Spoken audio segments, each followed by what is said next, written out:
toutes et à tous. Merci d'être avec nous pour ce vidéo Tech Hour de juillet. Donc aujourd'hui, Alexis Martinet va nous faire la deuxième partie de son talk sur .NET Aspire. La première avait été faite en avril pour ceux qui voudraient aller la voir. Si jamais vous avez des questions pendant la présentation, n'hésitez pas à les poser. Alexis répondra à la fin.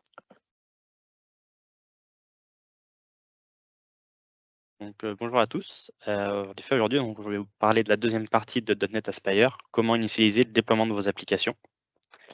Alors, je vais me représenter rapidement. Je suis Alexis Martinier, je travaille chez Viséo et je travaille sur tout ce qui est Cloud, DevOps et environnement .NET, donc principalement autour des technologies Microsoft. Lors du dernier Tech Hour, je vous avais présenté .NET Aspire, une introduction, mais surtout aussi la partie développement, comment améliorer l'expérience développeur. Donc, quelques rappels, .NET Aspire, c'est un outil qui est sorti en novembre 2023, en même temps que la sortie de .NET 8, qui est faite par les équipes Microsoft. Et il évolue en suivant les releases de .NET, c'est-à-dire qu'en novembre 2024, on a eu la sortie de Aspire 9, mais Microsoft ne s'interdit pas de faire des mises à jour entre les releases. On a eu la version Aspire 9.1, 9.2 et 9.3 depuis novembre l'année dernière, et on aura normalement Aspire 10 qui sortira en novembre cette année. C'est un projet qui est open source, qui est sous la fondation .NET. Alors, il y a une petite partie qui reste encore propriétaire, mais ça reste quand même majoritairement open source. Et c'est vraiment centralisé sur l'expérience de développement d'applications distribuées, petites ou grosses, et toutes les intégrations qu'on peut avoir avec Aspire est basé sur des packages nuggets. Alors, si vous voulez savoir lesquels sont, vous cherchez le Owner Aspire sur les packages nuggets. Vous en avez plusieurs qui sont faits par Microsoft, mais il y a aussi la communauté qui en fait. Amazon en fait également pour pouvoir intégrer les outils sur leur plateforme. Voilà. C'est un écosystème open source sur lequel vous pouvez vous baser. Et donc pour ceux qui connaissent le Projectile, c'est un peu son ancêtre. Donc Aspire est une nouvelle façon de gérer un peu ce que faisait le Projectile qui n'a jamais vraiment décollé. Mais Microsoft a appris des erreurs de ce projet-là pour faire quelque chose qui aujourd'hui est quand même assez bien utilisé et utilisable. Pour rappel rapide aussi, donc .NET Aspire permet d'écrire moins de code parce que ça va écrire déjà pas mal de code à notre place. Par exemple, tout ce qui est intégration des métriques, des logs, du service discovery, de la configuration. Aspire vient avec un projet qui s'appelle Service Default, qui vient en fait configurer tout ça pour vous. Donc toute la configuration est simplifiée parce que vous bénéficiez du service discovery qui existe en .NET depuis très longtemps, mais qui n'est pas forcément mis en place. Mais qui n'est pas forcément mis en place. Et de l'intégration, par exemple, avec des HTTP clients, avec du HTTP Client Factory. Tout ça, en fait, va être géré par Aspire. Pour faire rapide donc, sur cette partie rappel, la conclusion du dernier Tech Hour sur Aspire, c'était que c'est un projet qui s'adapte à tout type de projet. C'est-à-dire que vous ayez un back-end avec une base de données ou un back-end avec une base de données et un front-end et des microservices qui gravitent autour avec des intégrations avec, je sais pas moi, un Redis, des intégrations avec un RabbitMQ. En fait, quelle que soit la taille de votre projet, vous pouvez utiliser Aspire pour l'exécuter localement et développer localement. C'est rapide à mettre en place et à démarrer. En fonction du nombre de projets, évidemment, ça va être plus ou moins long, mais pour les développeurs, ça évite de faire énormément de .NET Run ou de NPM Start ou d'autres choses comme ça. En fait, Aspire va le faire pour vous. C'est un projet qui est poussé par Microsoft et qui évolue vite, voire un peu trop vite. On va voir qu'il y a eu quand même pas mal de changements entre la version 9.1 et la version 9.3. Et pour les développeurs, c'est quand même beaucoup plus pratique parce qu'ils n'ont pas à écrire du YAML pour pouvoir lancer leurs applications distribuées. Ils peuvent écrire tout ça avec du code en C# comme ils ont l'habitude.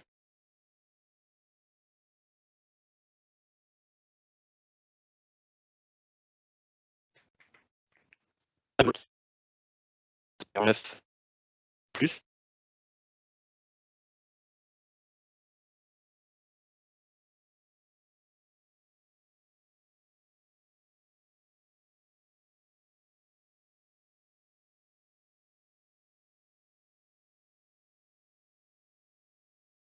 Aujourd'hui, quand vous lancez le Redis, il vient avec un mot de passe par défaut. Toute cette partie-là de sécurité, même en local, fonctionne mieux.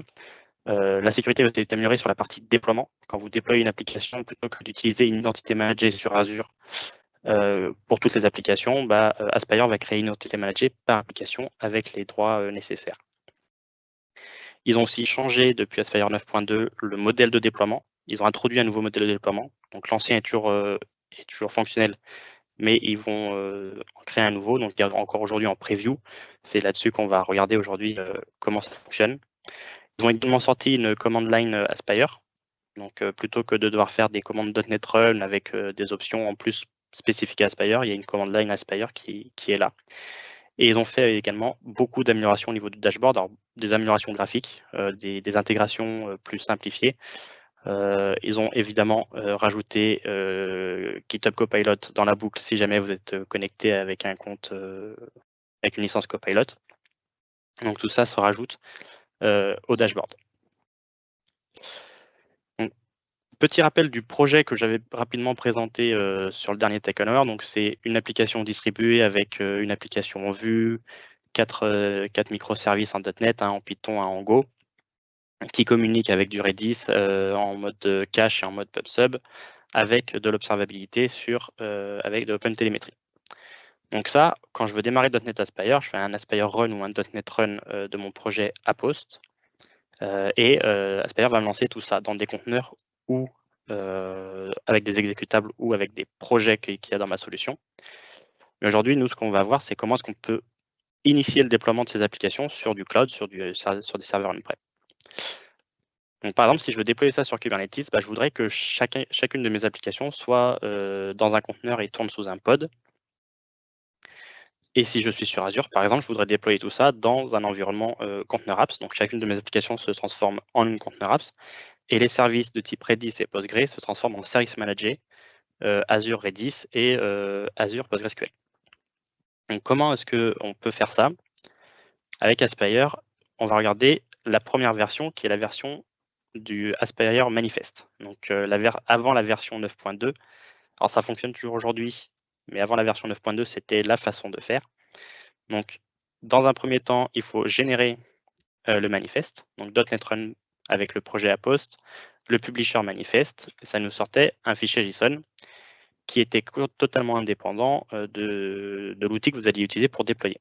Et en fait, ce fichier manifeste, derrière, il peut être utilisé par des autres command line. Donc, par exemple, ici, c'est Aspirite, par la communauté qui permet de transformer ce manifeste JSON en ressources pour déployer sur du Kubernetes ou en Docker Compose. Donc ici, l'output format, c'est Compose. Donc en sortie de cette commande, on aura un fichier Docker Compose. Si on faisait un output format Helm, on aurait en sortie une charte Helm, et un output format Customize, on aurait l'ensemble des manifestes Kubernetes pour déployer notre ressource, nos applications, avec un fichier customisation qui va dire quelles ressources sont à déployer. Donc, comme ça, c'est pas très parlant. Je vais vous montrer à quoi ressemblent les ressources qui sont générées par Aspirite. Donc, si je reviens ici, donc la commande qui permet de générer le manifeste nous génère un fichier JSON qu'on retrouve ici, qui contient en fait l'ensemble des ressources. Donc il n'y a qu'une seule propriété dans cet objet, qui est l'ensemble des ressources déployées par Aspire. Donc on retrouve les paramètres. Donc c'est un paramètre en version 0, donc le username de Postgre, le password. Ensuite, on a des ressources, alors ici de type bicep, je vous montrerai pourquoi est-ce qu'on a des ressources de type bicep déjà à ce niveau-là. Et donc on retrouve l'ensemble de nos applications en mode exécutable, en mode container, et toutes les relations entre nos ressources. Par exemple, l'API a besoin d'une chaîne de connexion pour aller sur une base de données. Et on va le voir ici, on a une référence vers la ressource visitors connection string, et la ressource visitors, alors je ne sais plus où elle est ici, voilà. La ressource visitors, c'est une ressource de type connection string, enfin de valeur de connection string, qui elle en fait va chercher le secret dans un key vault. Encore une fois, il y a des intégrations avec Azure qui ont été faites, je vous montrerai pourquoi, enfin comment. Et donc c'est une chaîne de connexion qui se retrouve dans des secrets dans un key vault. Donc ce fichier-là, il permet de décrire quelles sont les relations entre les applications, quelles sont les variables d'environnement à mettre, quels sont les projets qui sont utilisés pour justement déployer l'application.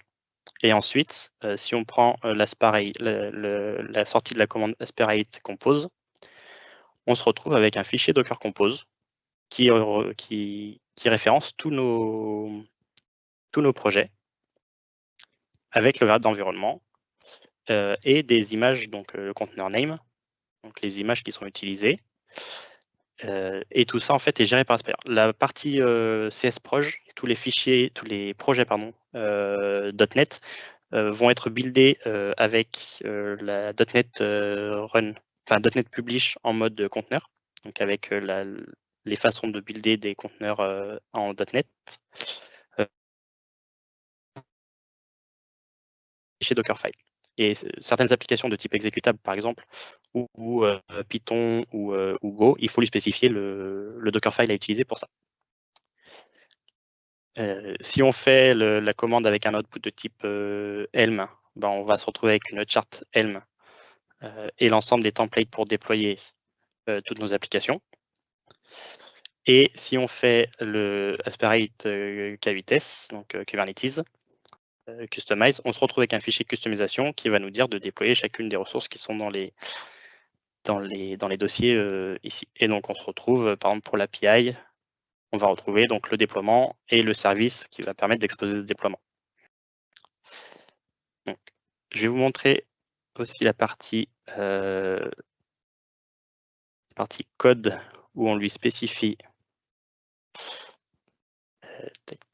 Par exemple, sur cette application qui est une application Python, on va lui spécifier qu'on veut utiliser un Dockerfile. Donc le publish as Dockerfile va dire à Aspire, quand on va être en mode publish, donc Aspire publish, on va utiliser le Dockerfile. Alors par défaut, il utilise le Dockerfile qui se retrouve dans le contexte, et le contexte étant le projet sur lequel il est, donc ici, le projet Python Simulator. Et alors, pourquoi est-ce qu'on a certaines ressources qui étaient de type bicep? Tout simplement parce que avec les nouvelles versions, quand on va ajouter par exemple un serveur PostgreSQL, ici, la façon dont on faisait avant, quand on voulait être agnostique, en fait, on faisait un add PostgreSQL avec des volumes, mot de passe utilisateur, pgadmin, et on disait un publish as Postgres flexible server. Et donc là, quand on faisait un mode publication, Aspire savait qu'il fallait que ça soit des ressources Azure.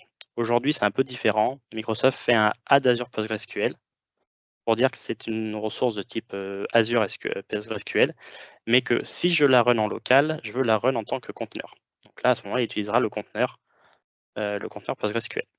Et donc, on a la même chose pour Redis, qui est plus bas, où on fait un add Azure Redis plutôt qu'un add Redis et publish as Redis, as Azure Redis. Donc c'est pour ça que dans le manifeste, aujourd'hui, là, on avait des ressources de type bicep. Donc ça, c'est l'ancienne façon de faire. Ça a des avantages. Le premier avantage, c'est que c'est un fichier JSON unique qui décrit toute votre application et qui est indépendant de l'endroit où vous voulez la déployer. C'est-à-dire que si vous voulez la déployer sur du Amazon, vous pouvez. Si vous voulez la déployer sur du Google, sur du Azure, sur du on-prem, il n'y avait pas de lien très fort, à l'exception là de ce add Azure Redis ou add Azure Flexible Postgre. Et donc, c'est décorrélé du app host. Donc, ça, cet avantage-là. En inconvénient, c'est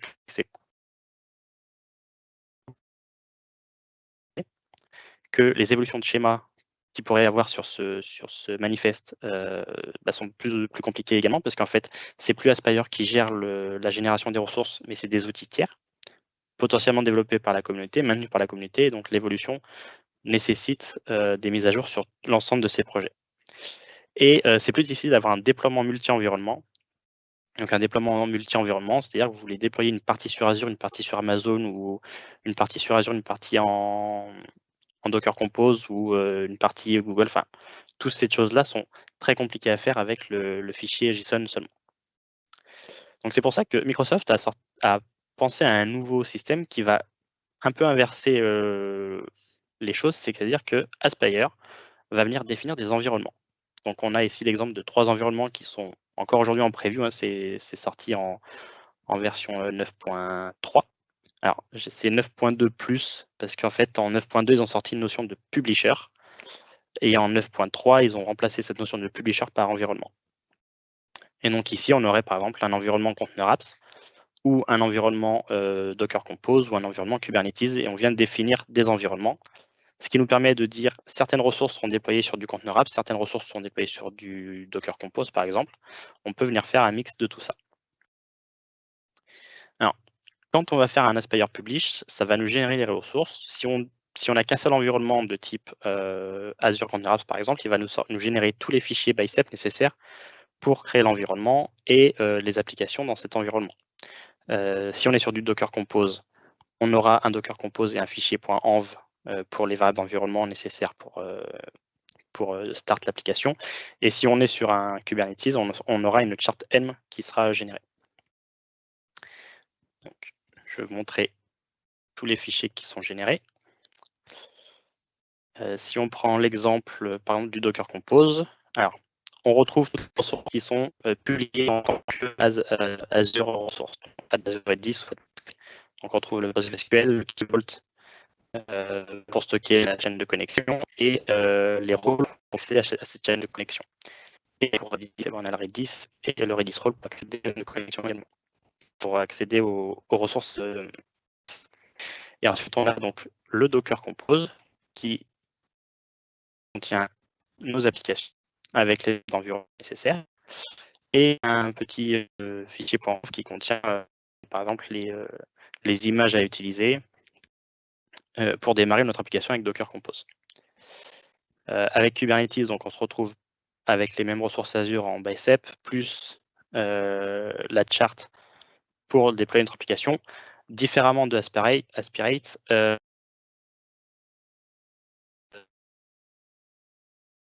par application, ça évite d'avoir tout qui se retrouve comme on l'avait ici.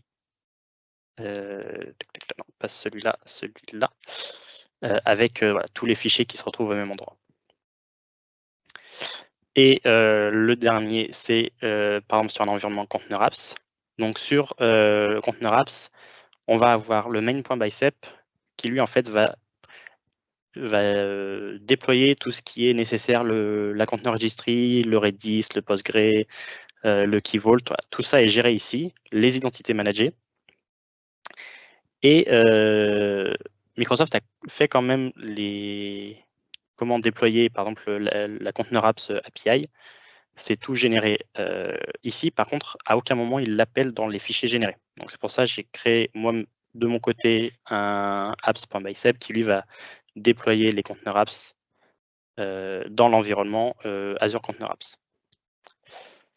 Et donc, on retrouve toutes les ressources qui sont ici. Alors, j'ai déployé l'environnement Container Apps. Tac. Donc, c'est une ressource. Voilà. Donc, toutes les ressources sont ici. Donc ça, c'est toutes les ressources Container Registry, Identité Manager, Redis qui sont déployées. Et on a également toutes les applications qui sont déployées ici. Donc on peut rapidement aller donc ici, c'est vraiment l'API avec sur le endpoint Scalar pour avoir une interface type Swagger. Et on peut venir exécuter la requête. Hop. Voilà. Et on a bien un retour qui fonctionne. Donc sur une base de données déployée sur Azure, la seule modification que j'ai faite sur le code généré, c'est vraiment ce apps.bicep ici, là, qui n'était pas généré, donc qui était nécessaire de générer.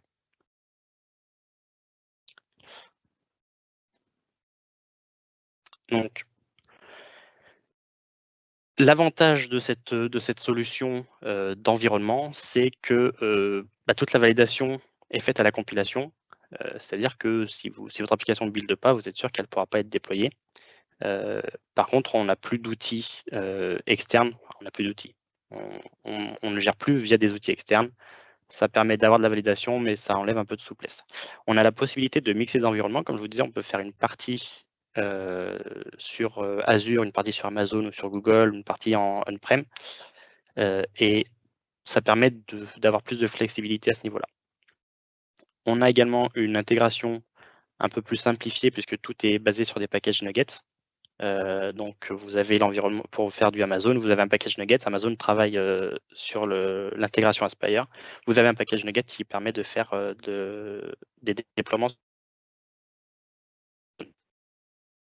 Amazon pour Aspire, il n'est pas compatible avec cette nouvelle approche de Aspire 9.3, mais il travaille dessus pour le prendre en compte. Côté Google, je ne sais pas, j'ai pas l'impression qu'il y ait d'intégration Aspire qui soit faite. L'avantage aussi de cette solution d'environnement, c'est que les évolutions sont beaucoup plus simples à gérer. L'inconvénient de cette approche-là, c'est qu'on va spécifier aux ressources qu'elles doivent être déployées sur du Azure ou sur du Amazon et on perd cette flexibilité au niveau du déploiement où on voudrait qu'en local, on tourne tout en tant que conteneur, mais qu'en déploiement, on puisse choisir un environnement différent. Donc c'est un peu le penchant qui n'est pas le mieux, je trouve. Il y a quand même plus d'avantages que d'inconvénients. Et le deuxième inconvénient, c'est qu'on va mélanger de l'exécution. Donc, je veux que ça tourne en conteneur sur ma machine pour la partie développement et de déploiement. Je veux que ça tourne sur du Azure, sur du Amazon ou sur du Google. Donc, il y a des points positifs et des points négatifs. En effet, il y a plus d'avantages que d'inconvénients sur ce nouveau mode. Encore une fois, c'est de la preview et ça risque d'évoluer, ça risque de changer. C'est pas gravé dans le marbre.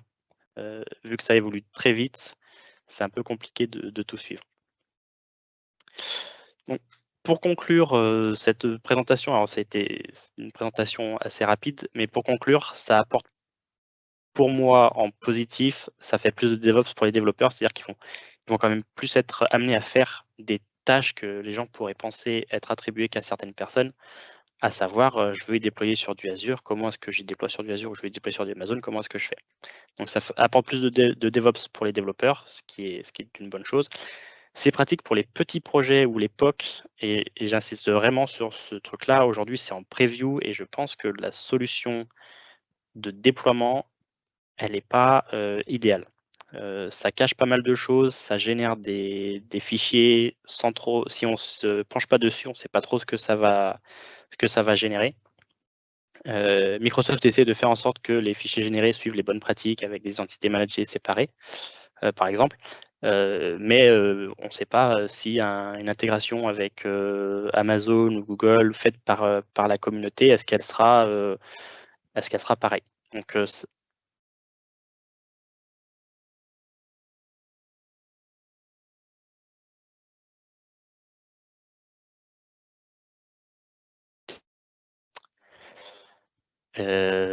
autre point positif, oui, c'est l'intégration avec les outils Microsoft. Alors, c'est un outil fait par Microsoft, donc forcément, ils vont l'intégrer plus facilement. Par exemple, ça s'intègre très facilement avec la commande line AZD et avec Container Apps. Alors, je vous montrerai tout à l'heure, après la conclusion, l'intégration avec Container Apps. Et également, le modèle de package Nuggets permet une extensibilité quand même assez importante sur ces points-là, où tout le monde peut un peu contribuer, même si ce n'est pas contribué au repo Aspire, c'est contribué sur la partie open source avec des packages Nuggets. Il y a quand même des points négatifs sur cette partie de déploiement de .NET Aspire, c'est que c'est encore en construction, c'est beaucoup de previews, c'est beaucoup de choses qui sont instables, c'est pas mal de manquements aussi, il y a certains trucs qui ne sont pas fonctionnels. Je prends par exemple la génération des images avec le bon tag. Aujourd'hui, je n'ai pas réussi à faire générer avec le bon tag, avec le bon repository. Ça nécessite quelques modifications manuelles quand même, pour être ne serait-ce que aligné avec vos conventions de nommage, aligné avec vos règles de sécurité. Voilà. Tout ça, les fichiers bicep par exemple, générés ont le mérite d'être là, d'avoir une base plutôt sécurisée. Après, à vous d'adapter tout ça évidemment. Donc il faut quand même avoir des connaissances sur la plateforme sur laquelle vous déployez, c'est pas magique. Il manque également beaucoup d'intégration. Aujourd'hui, on peut faire avec du Container Apps, du Kubernetes, du Docker Compose. Et ils ont récemment sorti la version Azure Web App en mode conteneur. Mais Amazon n'a pas encore ce modèle-là et ils sont en train de travailler dessus. Google, j'ai pas l'impression qu'ils aient un SDK permettant de faire ça. Voilà, et déployer sur d'autres choses que Azure ou Docker aujourd'hui, ça manque quand même d'intégration. Et pour moi, un gros point négatif, c'est vraiment ce mix entre dev local et déploiement où on va venir mélanger du code pour les développeurs, pour accélérer, pour améliorer leur expérience de développement et de déploiement à la fois. Donc, si on se trompe, on va peut-être essayer de déployer une ressource sur Azure alors qu'on aurait aimé qu'elle tourne en tant que conteneur. Voilà. Il y a des choses comme ça qu'il faut faire très attention, ça peut vite venir un peu brouillon. Alors, avant de vous parler, d'avoir la partie sur les questions, je voulais vous montrer l'intégration avec .NET Aspire et Container Apps. C'est que par exemple, on a accès le dashboard Aspire en dev local. Et ça veut bien charger. Ah oui, pendant que ça charge, un point que je vous ai pas, que j'ai pas notifié. Par exemple, dans les manquements que je citais, il y a par exemple la partie Dapper. Quand les scripts Bicep qui ont été générés, la partie Dapper n'a pas du tout été prise en compte. Donc là, on voit par exemple, il n'y a aucun composant Dapper qui a été créé, alors que dans mon architecture, j'avais du Dapper pour pouvoir communiquer. Hop. Bon. Voilà. Donc avec Container Apps, on peut lui demander de déployer le dashboard Aspire. Alors, ce n'est pas spécifique au déploiement avec Aspire. On peut demander à Container Apps de déployer Aspire. Mais on se retrouve ici donc avec le dashboard, avec les URL sur lesquelles on peut cliquer. On a accès au log console, par exemple, de l'API. On a accès aux logs structurés. Voilà, on peut retrouver les logs structurés. On a accès aux traces également. Voilà. Donc tout ça est intégré .NET Aspire Container Apps. C'est pas spécifique Aspire, mais c'est quand même des fois utile quand, par exemple, on est sur un environnement de dev, de pouvoir avoir accès à ces choses-là pour accéder rapidement aux logs, aux traces et aux métriques.